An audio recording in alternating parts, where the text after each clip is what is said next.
মাওনা চৌরাস্তায় অবৈধভাবে গড়ে ওঠা দোকানপাটের বিরুদ্ধে উচ্ছেদ অভিযান পরিচালনা করেছে উপজেলা প্রশাসন।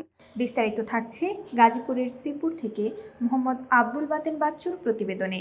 গাজীপুরের শ্রীপুর উপজেলার মাওনা চৌরাস্তায় 15 এপ্রিল বুধবার বিকেলে ঢাকা ময়মনসিংহ মহাসড়ক ও ফ্লাইওভারের আশেপাশে অবৈধভাবে গড়ে ওঠা দোকানপাটের বিরুদ্ধে উচ্ছেদ অভিযান পরিচালনা করা হয়েছে। অভিযানের নেতৃত্ব দেন শ্রীপুর উপজেলা সহকারী কমিশনার মোহাম্মদ সাইদুল ইসলাম।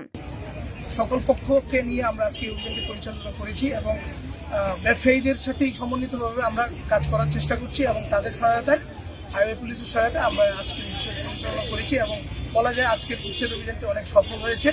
এবং এ সময় হাইওয়ে পুলিশের কর্মকর্তারাও উপস্থিত থেকে অভিযান পরিচালনায় সহযোগিতা করেন।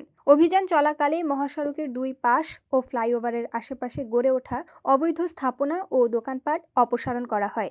এতে সড়কের শৃঙ্খলা ফিরিয়ে আনা এবং যানজট নিরসনে ইতিবাচক প্রভাব পড়বে বলে জানান সংশ্লিষ্টরা। প্রশাসন জানায়, জনসাধারণের চলাচল নির্বিঘ্ন রাখতে এবং সড়ক নিরাপত্তা নিশ্চিত করতে এ ধরনের অভিযান অব্যাহত থাকবে।